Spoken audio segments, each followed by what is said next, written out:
Hello friends, welcome back to my YouTube channel Ravi AG and science. Friends, आज के इस video lecture में हम dairy chemistry and animal nutrition, ये जो सब्जेक्ट टाइटल है आपका डेयरी का, उसके हम मिल्क एंड एट्स कंपोजिशन इस टॉपिक पर वीडियो लेक्चर डिस्कस करने वाले हैं। और साथ ही मुझे उम्मीद है कि जिस भी सेमेस्टर में डेयरी केमिस्ट्री या डेयरी सब्जेक्ट है, विषय है, उन सभी स्टूडेंट्स के लिए ये वीडियो लेक्चर बहुत ज़्यादा हेल्पफुल होने वाला है। वीडियो लेक्चर को स्टार्ट करते हैं मेरे टाइम को वेस्ट किए हुए। बट स्टार्ट करने से पहले उन सभी साथियों से जो फर्स्ट टाइम इस वीडियो लेक्चर को देख रहे हैं या जिन्होंने फर्स्ट टाइम इस चैनल पर विजिट किया है, अगर उन्होंने चैनल को सब्सक्राइब नहीं किया तो चैनल को सब्सक्राइब कर लें, साथ ही साथ बेल आइकन को भी हिट कर लें, जिससे कि जब भी हम कोई नया वीडियो लेक्चर लेकर आएँ तो उसकी नोटिफिकेशन उन्हीं सबसे पहले प्राप्त हो सके और वो उस वीडियो लेक्चर से ज़्यादा से ज़्यादा प्राप्त कर सके। और साथ साथ वीडियो लेक्चर को देखने के साथ साथ ही आप अपने जो फ्रेंड्स हैं, जो साथी हैं, जो आपके स्टूडेंट्स फ्रेंड्स हैं, फ्रेंड सर्कल में भी आप इस वीडियो लेक्चर को शेयर कर सकते हैं।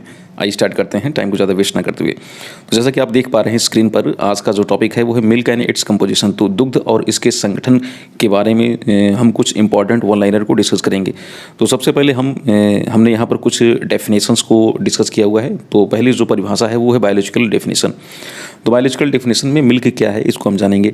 तो मिल्क यानी दुग्ध स्तनधारी यानी जो मैमल्स होते हैं, पशुओं के स्तन ग्रंथि यानी जो मेमोरी ग्लैंड्स होती हैं का एक चरण है, उनका लैक्टेशन है, उनका सिक्रेशन है, जो उनके द्वारा उत्पन्न नवजात शिशुओं के तुरंत पोषण के लिए होता है। तो जो भी न्यूबॉर्न बेबीज़ होते हैं मैमल्स के लिए, स्तनधारियों के लिए, उनके जो उनके न्यूबॉर्न बेबी हैं उनके पोषण के लिए, उनके न्यूट्रिशन के लिए, इंस्टेंट जो फीडिंग कराने के लिए जो एक प्रकार का जो न्यूट्रिएंट्स होता है वो मिल्क होता है।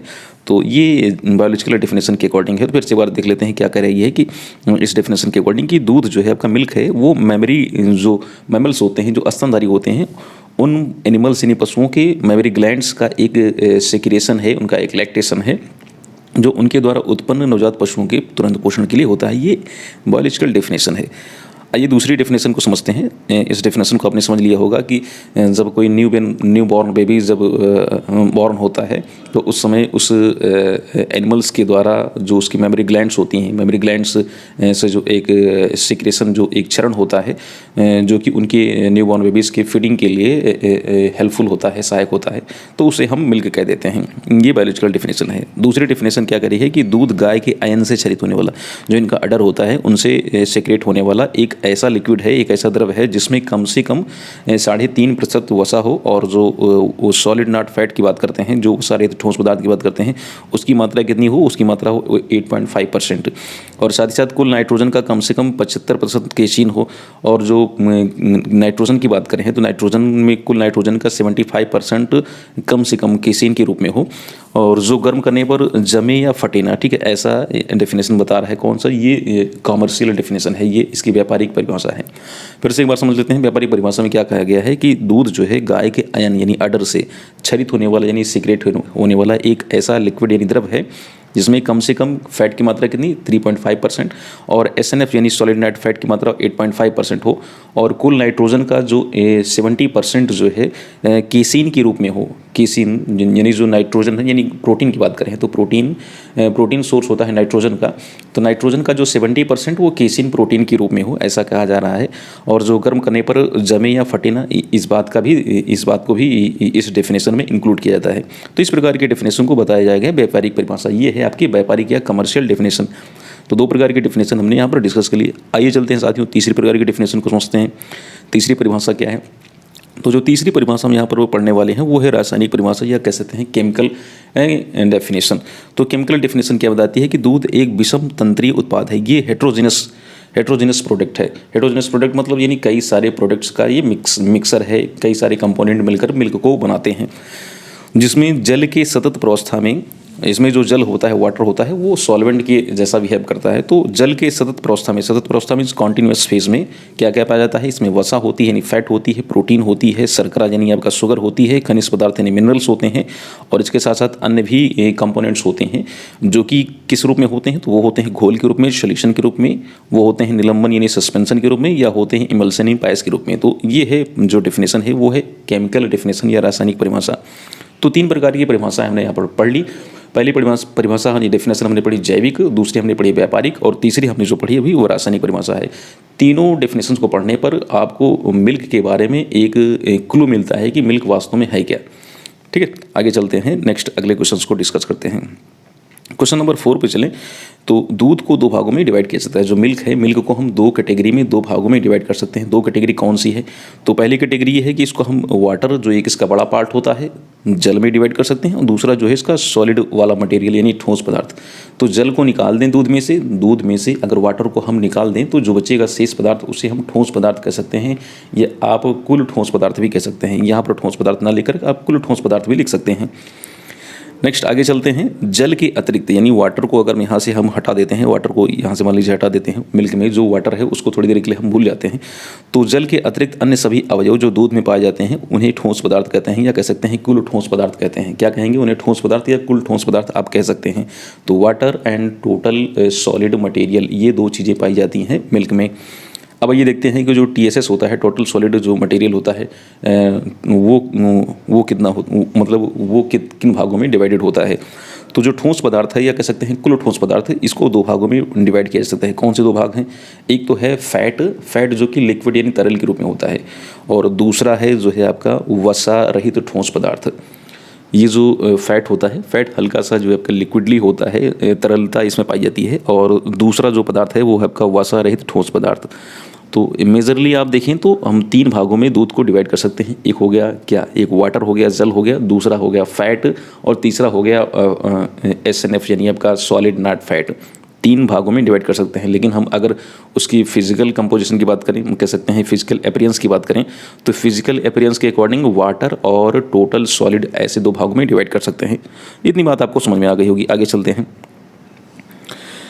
7वें पॉइंट को देखिए। दूध के औसत संगठन में जब मिल्क की हम एवरेज कंपोजिशन की बात करते हैं तो दूध में कौन कौन सी चीज़ें पाई जाती हैं, कौन कौन से कंपोनेंट होते हैं। तो सबसे ज़्यादा तो मात्रा जल की होती है। जल की मात्रा यहाँ पर बताई गई है 87.34%। कितनी मात्रा? 87.34% मात्रा, 334% मात्रा।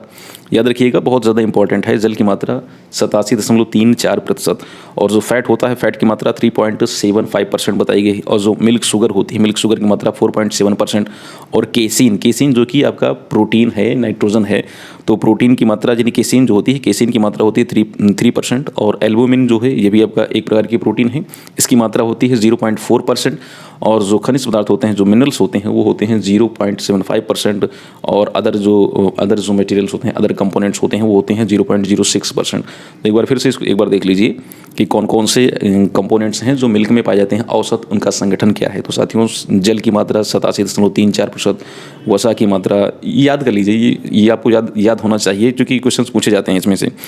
वसा की मात्रा 3.75%, जो मिल्क शुगर होती है, दुग्ध शर्करा लैक्टोज की मात्रा 4.7%, केसिन की मात्रा, केसिन जो आपका प्रोटीन है 3%, एल्बुमिन जो आपका 0.4%, खनिज पदार्थ यानी जो मिनरल्स होते हैं 0.75%, और अदर जो होते हैं, अदर कंपोनेंट वो होते हैं 0.06%।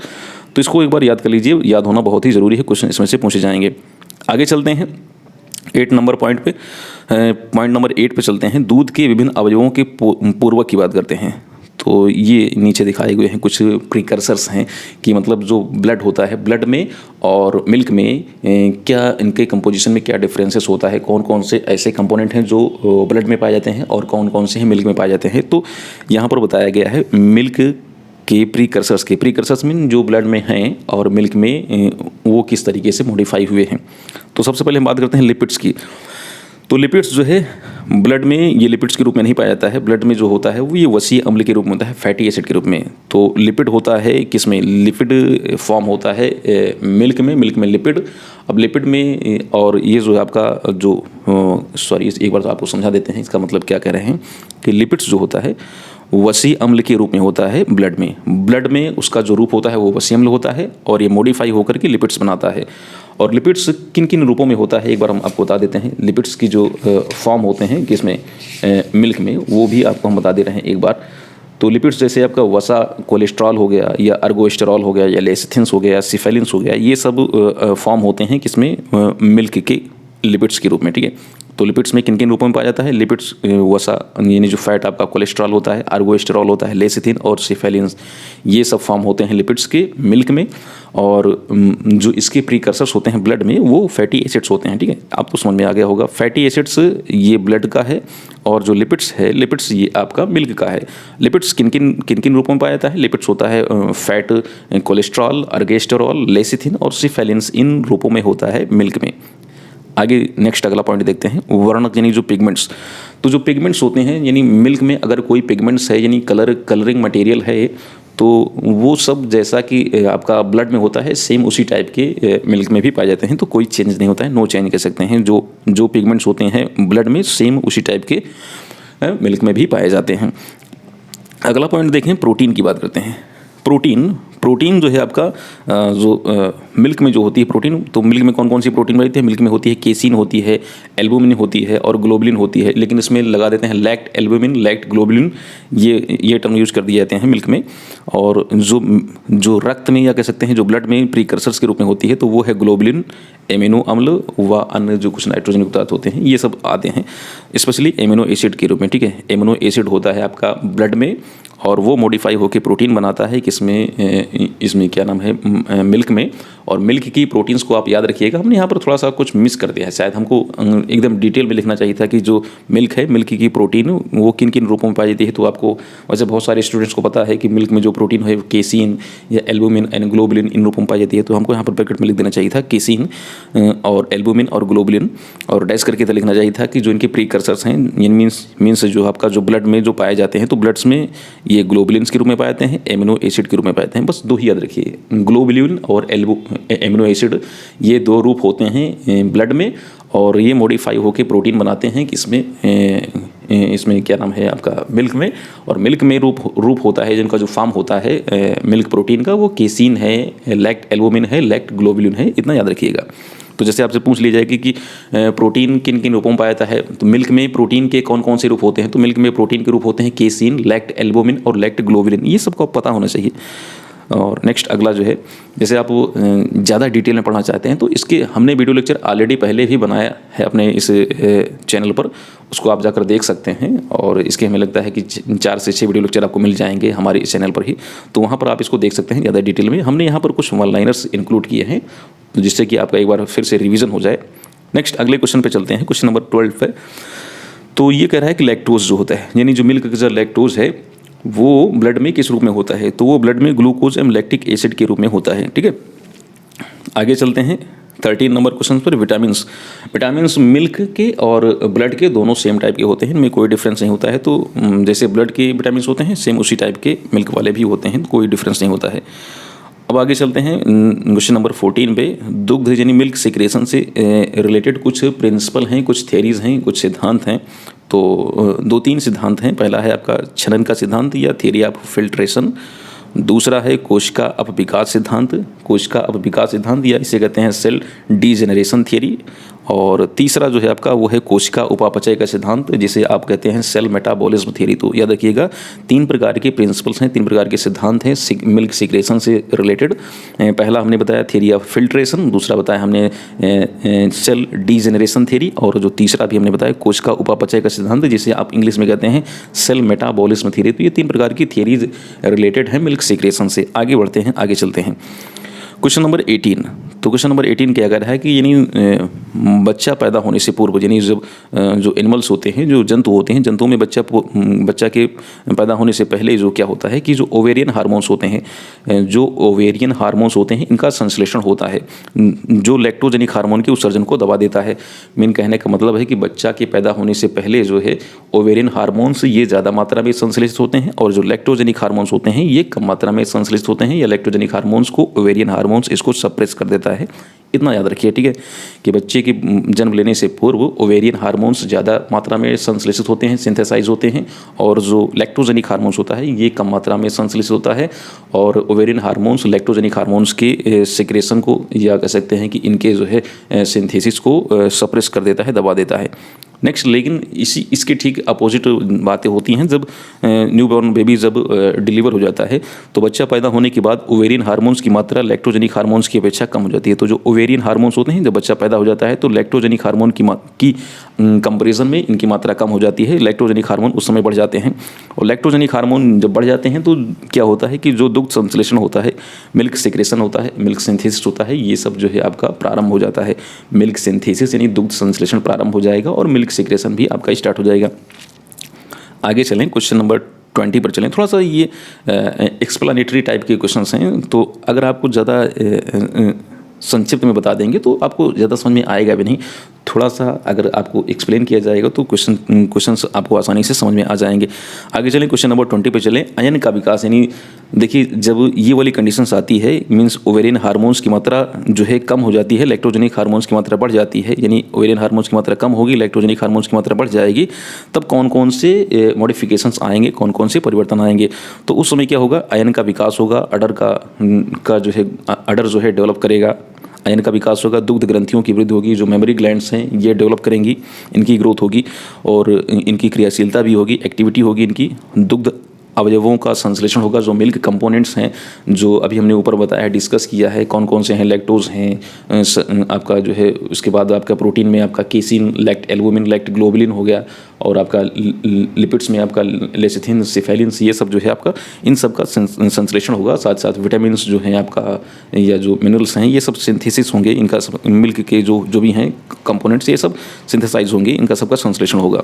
इसके साथ साथ जो है दुग्ध का बाहर आना, दुग्ध का चढ़ना यानी लेट डाउन ऑफ मिल्क और होल्ड डाउन ऑफ मिल्क, ये सब प्रोसेस भी हार्मोन्स के द्वारा जो है कंट्रोल होती है। नेक्स्ट आगे चलें, क्वेश्चन नंबर 21 पर। दुग्ध की सभी प्रोटीनों का संश्लेषण रक्त के एमिनो अम्ल द्वारा होता है।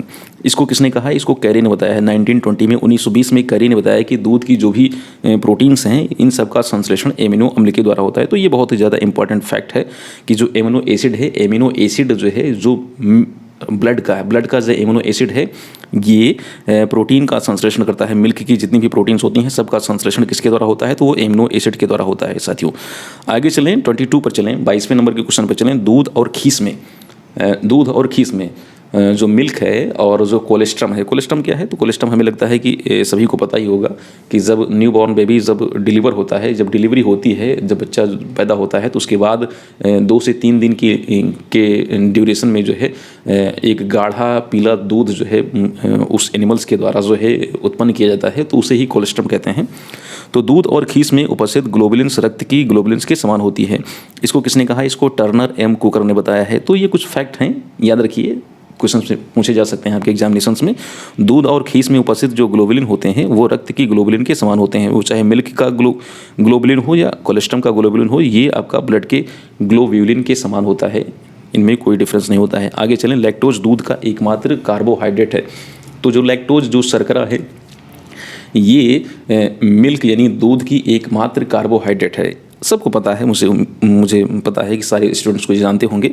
आगे चलते हैं, क्वेश्चन नंबर 24 पर चलते हैं। लैक्टोज एक डाई सैकेराइड शर्करा है। तो लैक्टोज एक प्रकार की डाई सैकेराइड शर्करा है, मीन्स इसमें 2 प्रकार के मोनोसैकेराइड मिल करके इसका संश्लेषण करते हैं, इसका सिंथेसिस करते हैं। तो कौन से 2 प्रकार के हैं, वो है ग्लूकोज और गैलेक्टोज। ग्लूकोज और गैलेक्टोज के मिलने से 2 प्रकार के मोनोसैकेराइड हैं, जब आपस में मिलते हैं तब बनाते हैं लैक्टोज। ठीक है, आगे चलते हैं, क्वेश्चन नंबर 25 पे चलते हैं। पौधों की तरह जंतुओं में भी कार्बोहाइड्रेट के द्वारा वसाओं का निर्माण होता है। ये भी एक प्रकार का फैक्ट है, पता होना चाहिए सबको कि जो प्लांट्स होते हैं, प्लांट्स के जैसे एनिमल्स में भी कार्बोहाइड्रेट्स के द्वारा वसाओं का संश्लेषण होता है। इसके साथ साथ जो फैट्स होते हैं यानी जो वसा होती है वो वसा प्रोटीन्स के द्वारा भी सिंथेसिस होती है, कार्बोहाइड्रेट्स के द्वारा भी इनका संश्लेषण होता है, और इसके साथ साथ अन्य भी कुछ अवयव हैं। तो मेन जो आपका कार्बोहाइड्रेट और प्रोटीन के द्वारा जो है फैट का संश्लेषण होता है, ये आपको मालूम होना चाहिए। आगे चलते हैं, क्वेश्चन नंबर 26। दूध के खनिज पदार्थ रक्त से छनकर सीधे दूध में पहुंचते हैं। जो मिनरल्स होते हैं, जो खनिज पदार्थ हैं, तो ये ब्लड से फिल्टर होकर के मिल्क में जाके पहुंच जाते हैं। तो ब्लड के जो भी मिनरल्स होते हैं वो फिल्टर करके मिल्क में चले आते हैं, मिल्क में पहुंच जाते हैं। तो कोई डिफरेंस नहीं होता है मिनरल्स, ब्लड के मिनरल्स में और मिल्क के मिनरल्स में कोई डिफरेंस नहीं होता है, वहाँ से फिल्टर होकर के डायरेक्ट यहाँ पहुँच जाते हैं ये मिल्क में। आगे चलें, क्वेश्चन नंबर 27 पे चलें। बिना किसी परिवर्तन के लगभग सभी विटामिन रक्त से सीधे चल करके दूध में पहुंचते हैं। तो मिनरल्स हो गया और विटामिन्स हो गया, ये ब्लड वाले और मिल्क वाले, इन दोनों में कोई डिफरेंस नहीं होता है, सेम टाइप के होते हैं, तो केवल वहाँ से फिल्टर होकर के यहाँ पहुँचाते हैं बस।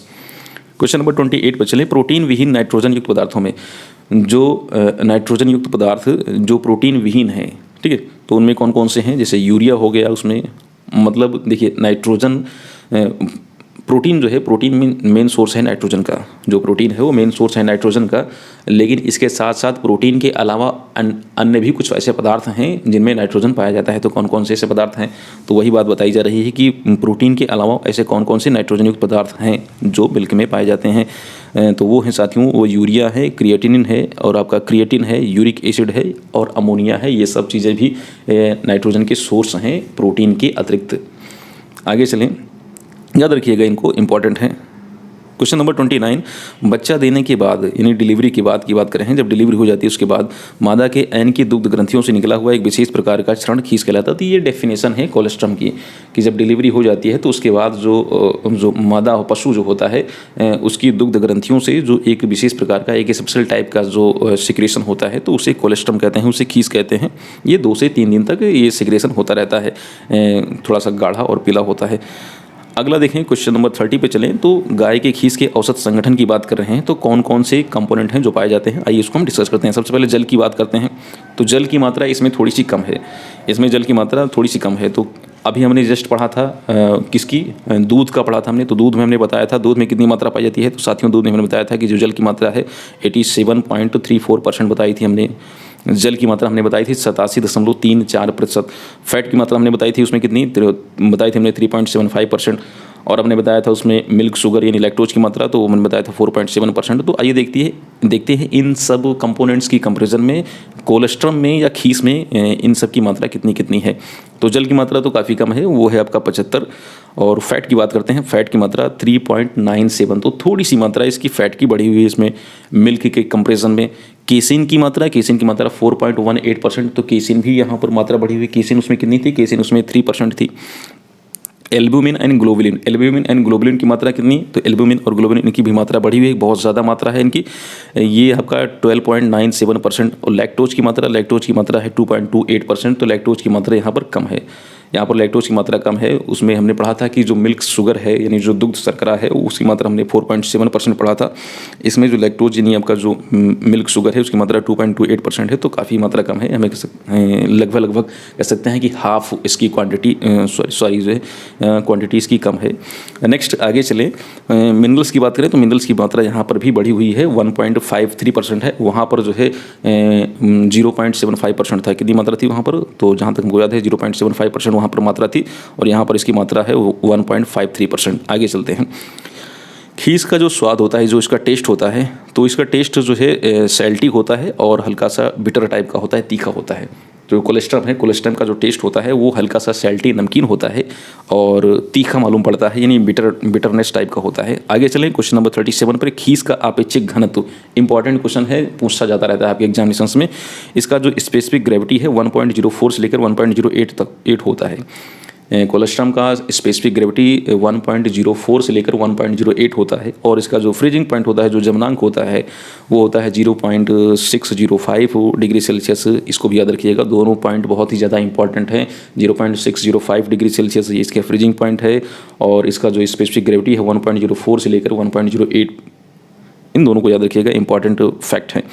आगे चलें, क्वेश्चन नंबर 38 पे चलें। खीस की जो एसिडिटी होती है, इसकी जो अम्लता होती है, प्रायः ग्लोबुलिन प्रोटीन की अधिकता के कारण होती है। तो जो एसिडिटी का जो कारण है कोलेस्ट्रम की, कि जो इसमें हाईली एसिडिटी पाई जाती है, इसमें एसिडिटी की बहुत ज़्यादा होती है, तो उसका जो कारण है वो ग्लोबुलिन प्रोटीन है। ग्लोबुलिन प्रोटीन की अधिकता के कारण इसकी एसिडिटी ज़्यादा होती है। नेक्स्ट क्वेश्चन नंबर 39 पर, इसमें प्रोटीन जो होता है, खनिज पदार्थ, कैरोटीन और विटामिन ए की अधिकता होती है। तो कौन कौन से पदार्थ हैं, कौन कौन से कंपोनेंट हैं जो इसमें अधिक मात्रा में पाए जाते हैं, तो वह प्रोटीन, मिनरल्स यानी खनिज पदार्थ, कैरोटीन और विटामिन ए, इन सब की मात्रा ज़्यादा पाई जाती है किसमें, कोलेस्ट्रम में। और लैक्टोज की जो मात्रा होती है वो कम होती है। तो इसको हम लोगों ने अभी जस्ट ऊपर डिस्कस किया है, तो मुझे उम्मीद है कि आपको वो सारी चीज़ें याद होंगी। आगे चलते हैं, क्वेश्चन नंबर 40 पे चलते हैं। क्वेश्चन नंबर 40 कह रहा है कि खीस एवं दूध के भौतिक गुणों में क्या क्या विभिन्नता हो सकती है। मतलब अगर आप उसको देखें तो देखने पर आपको क्या क्या डिफरेंसेस देखने को मिल सकते हैं। तो देखने में सबसे पहले जो आपको देखने में ये जो खीस आपको जो दिखाई देगा वो हल्का सा उसकी थिकनेस होगी, वो गाढ़ा होगा, और जो मिल्क होगा यानी जो आपका मिल्क है ये हल्का सा थिन होगा। तो इसकी थिकनेस पाई जाएगी कोलेस्ट्रम की, और जो मिल्क है ये हल्का सा थिन होगा, ये पतला होगा। नेक्स्ट अगला देखें, स्वाद में जो खीस है ये सैल्टी होगा, नमकीन होगा, बिटरनेस टाइप का होगा, तीखा होगा, और जो मिल्क है ये स्वीटनेस इसमें पाई जाएगी, ये मीठा होगा। नेक्स्ट अगले पॉइंट की तरफ चलें। जो इसका रंग की बात करें तो जो कोलेस्ट्रम है यानी जो खीस है ये हल्का पीले रंग का होगा, और जो मिल्क है इसको आप रंगहीन कलरलेस कह सकते हैं, या कह सकते हैं कि सफ़ेद होता है। मीन्स अगर दोनों के कलर की बात करें तो हल्का सा डार्क कलर होगा कोलेस्ट्रम का, इसका हल्का लाइट कलर होगा। आप ऐसे बोल सकते हैं डार्क येलो कलर इसे कह सकते हैं कोलेस्ट्रम को, और लाइट येलो कलर आप कह सकते हैं मिल्क को। आगे चलें, सैनता की बात करें विस्कोसिटी की, तो विस्कोसिटी यानी सैनता जो है दूध से अधिक होती है। किसकी? कोलेस्ट्रम की। कोलेस्ट्रम की जो विस्कोसिटी होती है सैनता वो दूध से अधिक होती है।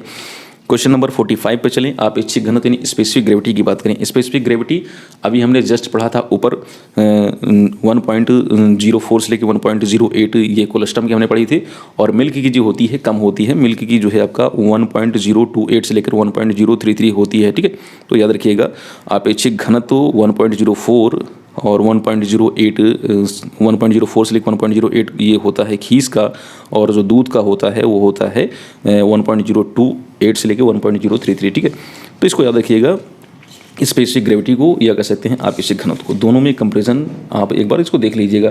ठीक है, तो इसकी अधिक होती है किसकी? कोलेस्ट्रम की। कोलेस्ट्रम की हमने बताया 1.04 से लेकर 1.08 कोलेस्ट्रम की, और मिल्क की है 1.028 से 1.033।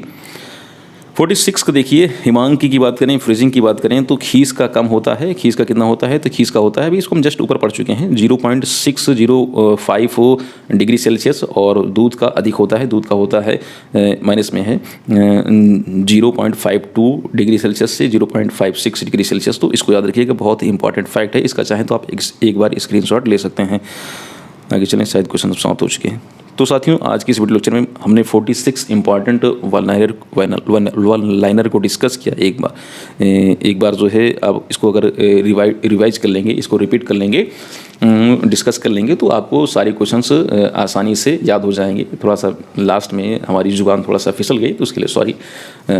तो आज की इस वीडियो लेक्चर में इतना ही। जल्द ही एक नए वीडियो के साथ आपसे मुलाकात करेंगे। तब तक ऐसे ही वीडियो लेक्चर देखते रहिए, और अपने सुझाव, अपने जो भी वैल्यूएबल कमेंट्स हैं आप हमें कमेंट बॉक्स में देते रहिए। जल्द ही नए वीडियो के साथ आपसे मुलाकात करते हैं। तब तक के लिए जय हिंद।